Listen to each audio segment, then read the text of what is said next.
तकरीन report काजी अली रज़ा सनाई Sindh United party के मरकजी अगवान फलक शेर और तालका सदर मोहम्मद अयूब खोसो ऐं सिटी सदर मोहम्मद कासिम सुमरो सां गॾु प्रेस कॉन्फ्रेंस कंदे चयो आहे त इलेक्शन खां अॻु असां DRO ऐं ROs ते धुर थियण जी निशानगी कई जंहिंजा सबूत पिणु पेश कया जेकी मनपसंद पोलिंगूं वॾेरनि जी ओताकनि ऐं ॻोठ विच में क़ाइमु करण समेत राति जे पेट में पोलिंग अमलो तब्दील करणो हो जंहिंजी शिकायत करण बावजूदि को दाद न कयो वियो। हिननि चयो त पीपल्स पार्टी सां लाॻापियल ऑफिसर मुक़ररु करे मनपसंद नतीजा हासिल कया विया।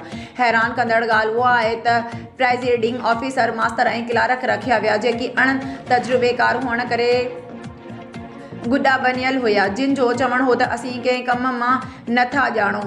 ज़ोरी मुक़ररु कयो वियो आहे जॾहिं त नेटवर्क खे बंदि करे सिस्टम खे जाम कयो वियो त जीअं बिना कंहिं रोक रंडक जे धांधली करे सघिजे। जलालाणी पोलिंग स्टेशन ते ब्लैक बॉक्स ते ढक न हुया। मेहरान कॉलोनी में कूड़ा ठप्पा हया विया। समूरो अमलो ज़रदारी हाउस जो कमदार थी कमु करे रहियो हो जंहिं 15 सालनि खां पीपल्स सां गॾु हराम खाधो आहे। हिननि वधीक चयो त 140 पोलिंग स्टेशन्स ते बि PPA जा ऑफिसर मुक़ररु थियल हुआ।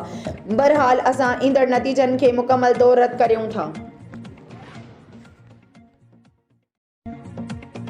खैबर रिपोर्ट अजीज गुल खैबर में पाकिस्तान पीपल्स पार्टी पारां कामरेड अब्दुल्ला खोसो वली मोहम्मद कमरानी मीर मुर्तज़ा मेमन लाला अजहर नोहे पोटो अब्दुल वहाब मेमन रज़ल महर मुश्ताक शाह ऐं ॿियनि जी अॻवानी में मटियारी ज़िले में हिकु क़ौमी ऐं 2 सूबाई सीटूं खटे क्लीन स्वीप करण ते रैली कढी वई। रैली खैबर नेशनल हाईवे खां थींदी ख़ैबर सिटी शाही बाज़ार खां मुख़्तलिफ़ चौंकनि खां थींदी वापसि शादी हाल ते ख़त्म थी।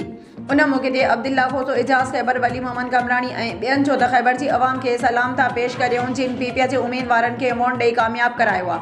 हाणे असां ॻोठ वारा हिक ॿिए लाइ दिलि मां नफ़रतूं ख़त्म करियूं। इंशाअल्लाह PPA चूंड जी आयल नुमाइंदा मटियारी ज़िले में तरक़ियाती कम जो ॼार विछाईंदा ऐं खैबर जी अवाम जी बि ख़िदमत कंदा।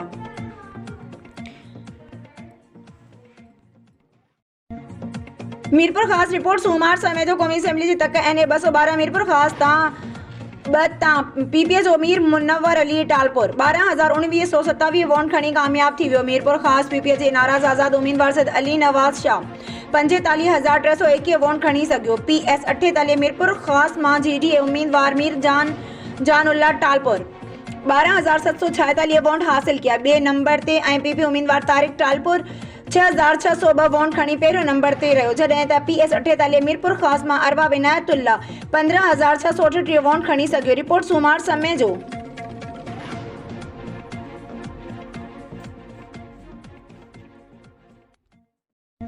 तकरीन रिपोर्ट काजी अली रज़ा सनाई सिंध जी सकाफ़तनि जो अमीन महिमान नवाज़ मज़ाहिया किरदार ऐं तालीमी माहिर उस्ताद मोहम्मद मुराद उनड़ लॻभॻि 60 वरियनि जो ॼमार में ओस्तो दिलि बीहण सबबि वफ़ात करे वियो। मरहूम समाज सुधारक हुअण सां गॾु क़ौमी सोच रखंदड़ मरहूम एडवोकेट बिलावल उनड़ ऐं उस्ताद मोहम्मद बच्चल उनड़ जे क़ब्रिस्तान में मिटी मां हवाले कयो वियो। उन खां अॻु संदसि जनाज़ा नमाज़ में सियासी समाजी शख़्सियतनि खां सवाइ सभई माण्हुनि उनड़ बिरादरी जे मोज़िज़ीन वॾे अंग में शिरकत कई। मरहूम मोहम्मद मुराद उनड़ सिंध में महिमान नवाज़ क़ौमी वर्कर ऐं खिल भोग जो बादशाह सॾियो वेंदो हो। संदसि मुंहं ते मुर्क सदाईं ॿियनि खे मुरकाईंदी हुई। संदसि विछोड़े ते SUP जे मरकज़ी सदस्य ज़ैन शाह हमदर्द सपोर्ट प्रोग्राम जे चेयरमैन काज़ी जावेद सनाई सकरन प्रेस क्लब जे सदर रज़ा मोहम्मद सियाल जनरल सेक्रेटरी मीर मोहम्मद कीरियो गुल मोहम्मद कीरियो ऐं ॿियनि ॾुख जो इज़हार कयो। तकरीन रिपोर्ट काजी अली रज़ा सनाई पाकिस्तान पीपल्स पार्टी पारां NA 208 ते नमज़द उम्मीदवार सैद ग़ुलाम मुस्तफ़ा शाह जी ताजपोशी जी शानदार तक़रीब अशरफ अली गद्दारो ऐं निज़ामुद्दीन गद्दारो पारां ॻोठ हाजी दाऊद गद्दारो में मुनक़द कई वई जंहिं में PS 38 जो उम्मीदवार ग़ुलाम क़ादिर चांडियो सैद शायान शाह सैद फराज शाह हाजी अल्लाह बख्श लाखो ख़ुसूसी तौर शिरकत कई। मीज़बाननि पारां सैद ग़ुलाम मुस्तफ़ा शाह जी ताजपोशी बाद आयल महिमाननि खे बोस्की जा पटका लुंगियूं ऐं अजरकूं पारायूं वयूं। तक़रीब खे ख़िताब कंदे सैद ग़ुलाम मुस्तफ़ा शाह चयो त हाजी दाऊद गद्दारो सां असांजो पीढ़ियुनि खां रिश्तो आहे जॾहिं त अशरफ अली गद्दारो असांखे पंहिंजनि बचनि जीअं आहे। संदन महिरबानियूं जो मान ॾिनो अथनि। हिन चयो त जीअं जहाज़ हलाइण लाइ पायलट ज़रूरी आहे ईअं मुल्क हलाइण लाइ आइन ज़रूरी आहे। हिन वक़्तु मुल्क जंहिं आइन तहत हली रहियो आहे उहो आइन शहीद ज़ुल्फ़िकार अली भुट्टो जो ॾिनल आहे।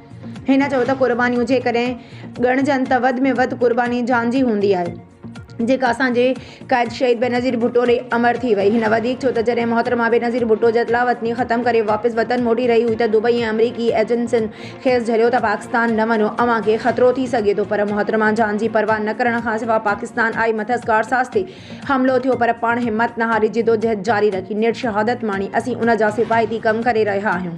उन करे असीं चाहियूं था त अमां 8 फरवरी ते पीपी उम्मीदवारनि खे वोट ॾेई कामयाब कयो। उन मौक़े ते ग़ुलाम कादिर चांडियो ऐं सैद शायान शाह पिणु तक़रीब खे ख़िताब कयो। तक़रीब में हाजी अली नवाज़ चांडियो, नूर अहमद लाखो, इम्तियाज़ हुसैन राव समेत कई शख़्सियतूं शरीक हुयूं। मेड़ रिपोर्ट में रियाज़ सूमरो मेड़ इलेक्शन 2024 जे सिलसिले में मेड़ में इलेक्शन कमीशन पारां तैयारियूं मुकमल कयूं वयूं आहिनि। उन सिलसिले में मेड़ जे NA 227 ऐं PS 81 ऐं PS 80 ते पोलिंग अमले खे सामान ॾियण जो सिलसिलो जारी कयो वियो आहे।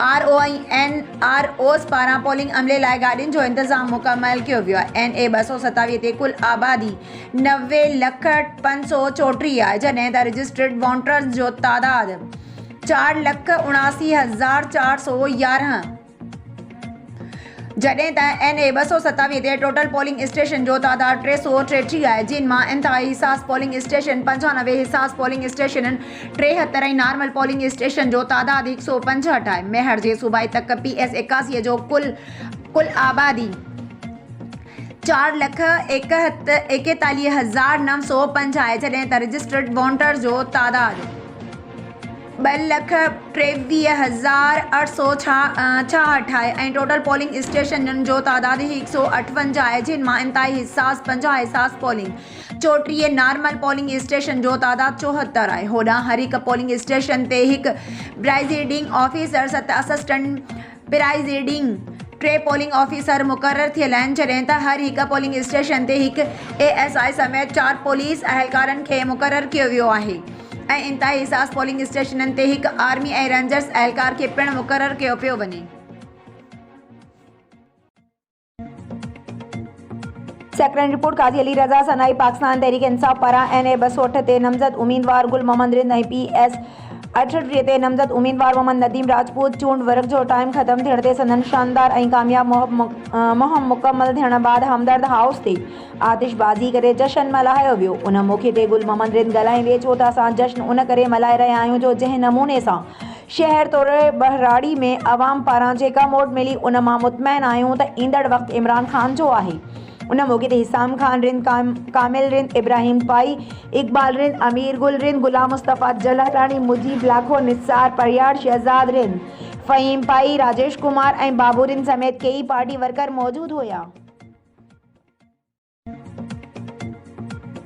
सेक्रेटरी रिपोर्ट काज़ी जावेद सनाई ग्रैंड डेमोक्रेटिक अलाउंस पारां NA 208 PS 38 ऐं PS 39 जे उम्मीदवारनि से ज़ैन शाही चौधरी, आरिफ नियाज़ आरई जी हिमायत में शहीद जी जंग जी ग्राउंड ते पावर शो ॾेखारियो वियो, जंहिंमें हज़ारे नौजवाननि ऐं सवें औरतुनि शिरकत कई। जलसा गाह जो मंज़र सकरण जी तारीख़ जो वॾे में वॾो जलसो ॿुधायो पियो वञे।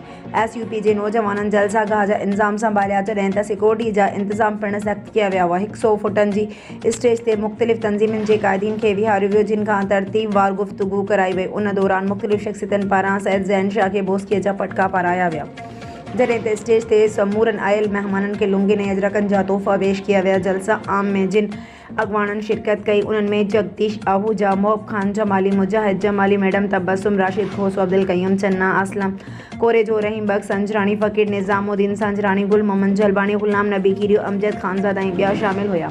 आख़िर में सैयद ज़ैन शाह ॻाल्हाईंदे चयो त 8 फरवरी ते हक़ ऐं बातिल जो फ़ैसिलो थियणो आहे, जेको असां ऐं अव्हां जे अख़्तियार में आहे। उन करे वोट ॾियण खां अॻु सोचणो पवंदो त ऐवाननि में ईमानदार उम्मीदवारनि खे मोकिलियूं जेके असां ऐं अव्हां लाइ आवाज़ उथारिनि। हिन चयो त गुज़िरियल 15 सालनि में सिंध खे कमज़ोर कयो वियो। सिंध जी माली वसीलनि जो विकिरो करे धारियनि जी लोथ खे सिंध में आबाद करण लाइ सिंध दुश्मननि जा साथारी ऐं सहकारी बणिया।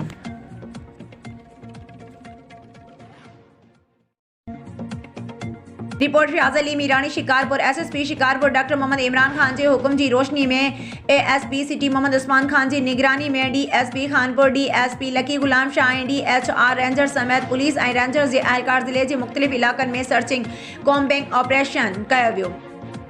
SSP शिकारपुर डॉक्टर मोहम्मद इमरान खान पारां सॼे ज़िले में अमन अमान के बरक़रार रखण लाइ सॼे ज़िले में कानून की बालादस्ती बरक़रार रखण लाइ पुलिस के सख्त हुकुम जारी करे छॾिया। सर्च कॉम्बिंग ऑपरेशन दौरान शकी माण्हुनि, शकी गाड़ियुनि, मुसाफ़िर बसनि, रेलवे स्टेशननि, मुसाफ़िर घरनि, होटलनि की चेकिंग कई वई ऐं मोटरसाइकिलनि ऐं गाड़ियुनि के कागज़नि की जांच कई वई। सर्च ऑपरेशन दौरान शकी माण्हुनि खां पुछा ॻाछा कई वई ऐं होटलनि ऐं गेस्ट हाउसिस की तलाशी खां पोइ मालिकनि खे हुकुम ॾिनो वियो त बग़ैर तस्दीक जे कंहिं बि अणॼातल शख़्स के कैमरा न ॾिना वञनि ऐं कंहिं बि शकी शख़्स जी फौरी तौर ते पुलिस ऐं रेंजर्स खे इतलाह कयो वञे। सर्च कॉम्बिंग ऑपरेशन जो मक़सद आम चूंडुनि लाइ मुकमल सिक्योरिटी यकीनी बणाइणु आहे। तलाशी जो मक़सद माण्हुनि जी जान ऐं माल जी हिफ़ाज़त खे यकीनी बणाइण ऐं ॾोहारियुनि ऐं दहशतगर्दनि खे मज़बूती सां मुंहुं ॾियणु आहे। मेड़ इलेक्शन 2024 के सिलसिले में पीपी पारां मेड़ जे घंटाघर चौक वटि जलसो कियो वियो। जलसे में मेड़ शहर समेत आसपास वारनि इलाक़नि मां वॾी तादाद में पीपी कारकुननि ऐं हिमायतनि शिरकत कई। जलसे में NA 227 ते पीपी उम्मीदवार इरफान लगारी, PS 81 जे उम्मीदवार फयाज़ अली बुट ऐं ॿियनि शिरकत कई। जलसे में पीपी अॻवाननि जी पहुचण ते शानदार आतिशबाज़ी कई वई। ज़ोरदार आतिशबाज़ी सबबि शहर धमाकनि सां गूंजी उथियो। जलसे खे ख़िताब कंदे PS 81 ते पीपी उम्मीदवार अॻूणो सूबाई वज़ीर फयाज़ अली बुट चयो त अॼु जो जलसो अवामी रेफरेंडम आहे।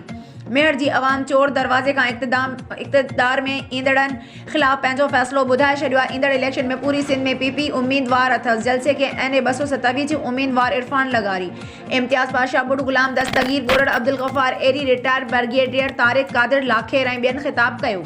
उन खां अॻु पीपी अॻवाननि मेड़ शहर में डोर वर्क कयो ऐं माण्हुनि खे 8 फरवरी ते वोट ॾियण लाइ चयो वियो, जॾहिं त वर्क दौरान ऐं जलसे में पहुचण अॻूणो सूबाई वज़ीर MP ऐं जे उम्मीदवार फयाज़ अली बुट ऐं ॿियनि अॻवाननि शानदार इस्तक़बाल कयो।